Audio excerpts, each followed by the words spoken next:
God, he's stunning. Let's be honest. I love talking about cows. Some people are going to really fall out on me here. Hello everybody and welcome back to another video. This video is one that many of you have been waiting for a very long time. But before we get into it, I've got three things to say. Firstly, I am sorry that this has took so long to get out. I don't know what it is. I've tried so hard to do more than one video a week and somehow I just can't do it. I'm hoping to change a few things and hopefully get a few extra videos out, but that's why this one has took as long as it has. Secondly, I actually filmed this video, well, most of this video, once before, but somehow I lost the files. And I have found one file, but I can't find the others. So we've had to kind of start this all over again and approach it in a little bit of a different way. You will see that one video in a minute. We're gonna jump back to June 2023 when we had some cattle going, but this was supposed to be documenting every stage as we went along and then rounding it all up at the end. But I'm not smart enough to find these files. I don't know what's happened. It's me and technology, it's just the way it is. And finally, when we started this, it was like pipping two animals against each other and just seeing how they performed. What you'll find as we go on, and when we get to the far end of this video, we're going to jump to the trusty whiteboard because this is going to get real nerdy. You'll see that it kind of ends up going from being two animals pipped against each other to being two breeds pipped against each other, and then kind of being Continentals versus natives, because it's just ended up being way more of a deep dive than I ever expected it to be. So without further ado, let's jump back to June and then we'll head to the trusty whiteboard. So it's been 2 weeks now since we sent the Charolais and that group of cattle. The Charolais killed out incredibly well. What I really wanted from Battle of the Breeds was just have like a couple of amazing animals and just pip them against each other, and that Charolais was awesome. Now that Charolais was about 4 weeks older than the oldest stabilizer, and tomorrow morning I've got 2 stabilizers going. You can see them just here, lay down in the yard. They've been drawn out. I'm actually really sorry to see one of these go. The guy that's lying down at the back is an absolute beauty. The one that I'm doing Battle of the Breeds with is down in the bottom yard still because we're going to keep him. Here we are, I've just sat on the wall. You can see him now, look at him. God, he's stunning. Can't remember what his exact weight is. Here he comes. He's a lovely friendly bull as well. Look at the width on him. He's an absolute weapon. I mean, this one's a nice one as well, but he's a unit, this guy. He's only 14 months old, so that's, you know, just goes to show what these things can really do. So friendly as well. These stabilizers are just lovely bulls. It's one of those things, you know, when you finish animals, I've said it before and I'll say it again, like every time, there's always an element of sadness. Like, I'm really proud to produce animals of the quality that we produce, but yeah, there's always that sad part of you that's like, I'm sorry to see them go. They look so good, they really do. I mean, if I was buying them, I'd be chuffed. Right, welcome back. So now we're here at the trusty whiteboard, and yes, this is in my gym at home, but just like ignore all of the, yeah, whatever. I also need to get some better pens because you probably can't see these too great, but I think they're okay. Now the first thing I'm going to do is I'm going to compare the calves. So the original calves that we were doing the whole Battle of Breeds deal with. I'm going to compare them on growth, temperament, birth weight, days to slaughter, grading and vigor. We've got the stabilizer this side and we've got the Charolais this side. And it's going to be a simple ticking exercise. So first, growth. Well, to be quite honest, they can both have a tick. Growth between the two was pretty much the same. They both did really well. They're both doing pretty much 2 kilos a day the whole time they were inside. They were flying along as well as anything. You couldn't really pick between them, if I'm completely honest. That brings us on to temperament. Now, one thing I will say, I would probably put a tick for the stabilizer there, because I find that the stabilizer was just a little bit easier to work with. You know, I can go up to those things and you can fuss them, and they just seem a little bit less flighty. Not saying the Charolais is, because compared to a lot of Continental breeds, it really isn't. But this, yeah, the stabilizer just takes that one. Birth weight. Now, I like something to carve easy, and low birth weights is what I am after. And again, stabilizer beats it hands down. We're averaging around about 33 kilos for a heifer calf, 35 to 37 on the stabilizer for a bull calf. Charolais are probably about 2 kilos heavier on average, which isn't really causing us any issues, but they are heavier, they are bigger, and that will eventually be a problem. Days to slaughter. That one. Stabilizer wins that. They are really good at getting killed. Charolais is up there. Compared to most of the Continental breeds, absolutely incredible. And one of the reasons why so many people use them is because they're really good at putting on that weight and getting to slaughter in time. The stabilizers, however, were on average, from our experience, a bit faster at getting to slaughter. Grading. Well, actually, they can both have a tick. They graded out pretty much the same. Now, I have an issue with our grading system. That's a video for another day. But when you take grading into consideration, from the stabilizers, if you take them all, we had some U's and some R's. From the Charolais, we had some U's and some R's. So you can't really pick a winner over them. They're fairly consistent across the board. Vigor. Now, these things win hands down. When they are born, you can't catch that stabilizer calf after an hour. I can catch a Charolais calf after a week. They just don't get up and go. Like, they're still fine. We never have any issues. But these things, my lord. I've never had anything run me around a yard like it, trying to catch one so we can put an ear tag in it. The vigour is incredible, and that's really what you want from a calf, especially as a suckler cow producer. You want something that's going to get up, you want it to suck, and you want it to thrive, and Stabilizer wins that. They were, as a growing animal, very, very similar. You can't really pick one between the other. If you're buying them as stores, buy whichever you like. They're both going to do a great job for you. If you're breeding them from day one, you're having them as a calf, Stabilizer's going to win it for you. Now this is where the deep dive starts, because I personally didn't think that that was a fair reflection, especially to the Charolais. And I think when you take these two things into consideration, we need to start looking at cows and bulls, because realistically, that's what we're doing. As suckler cow farmers, we're running cows and we're running bulls. So calves, if you're buying calves, use this chart. But it's not going to tell you anything when we start coming to cows and bulls. So next, we're going to look at bulls. We're going to compare what bulls I would pick and why. So we're going to do a similar sort of chart and we're going to talk about them. And then we're going to get on to cows. Cows is going to get nerdy. I'm going to do this one again as stabilizers against our Charolais. But when we get to cows, we're going to go a bit more native to Continental.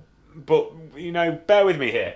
So, stabilizer, Charolais. One of the main things I'm looking for in a bull, calving ease. So, let's have a look here. Calving ease. Well, we pick our Charolais based on EBVs. We pick our stabilizers based on EBVs. If you want something that you are guaranteed is gonna be an easy carver, you pick the stabilizer.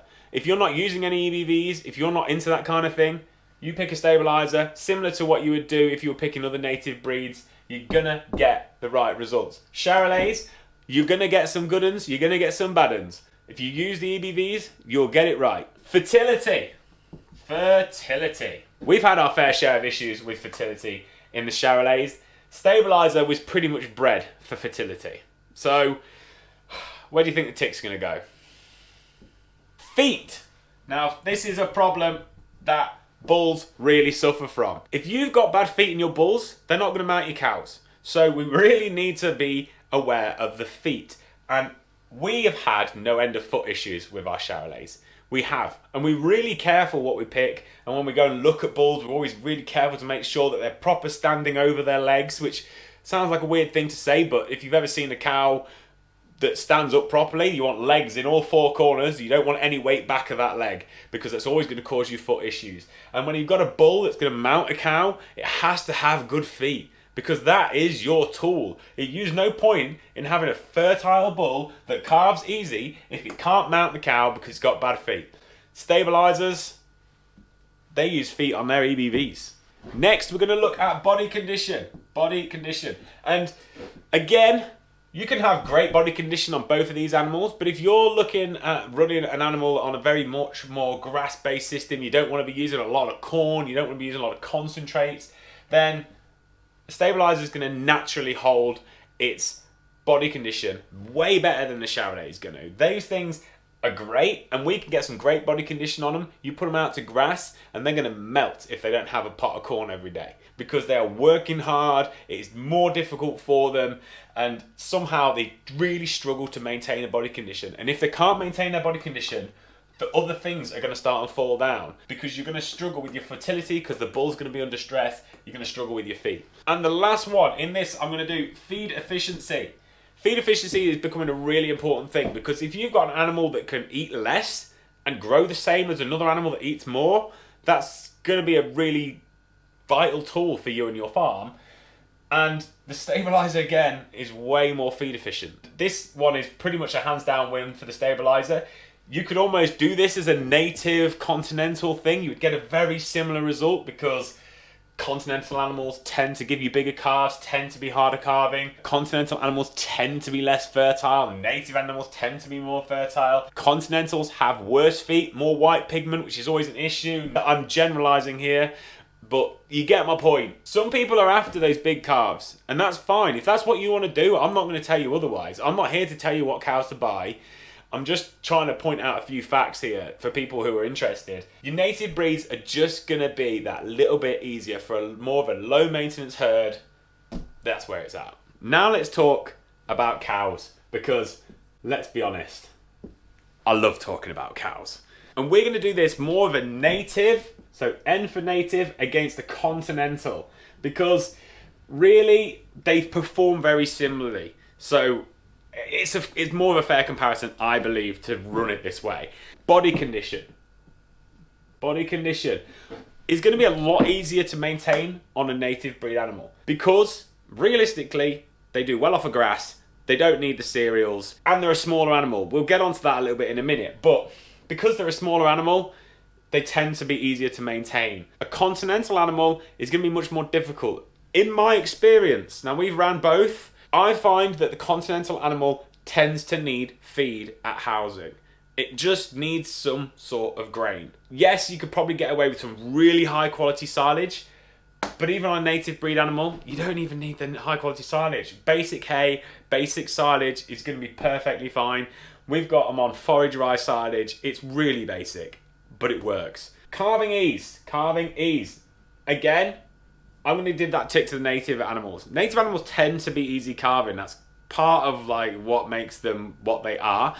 You can get some Continental animals that will be easy calving, but it's a lot more difficult to find. If you're just on a general open market and you're trying to buy cows, you could buy native bred animals and you've got a fair idea that they're going to be half decent at calving.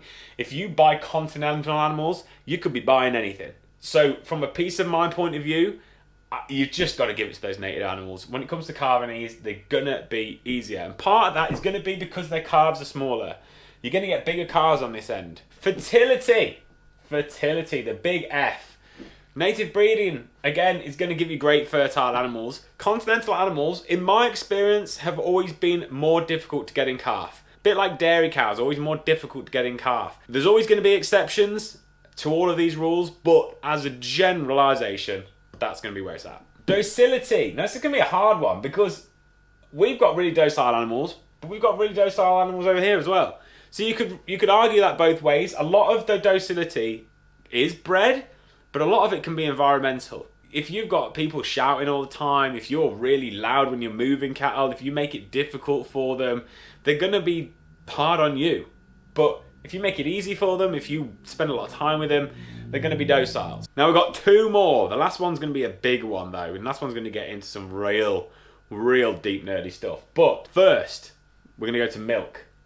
Now milk is a funny one because people will think more milk is better. I used to think that, and I've kind of had my mind changed. More milk's not necessarily a good thing. You need to have the right amount of milk of the right quality at the right time. That's all you need in a suckler cow. You don't need to have loads of milk. When it comes to milk, I find native animals do a great job with milk.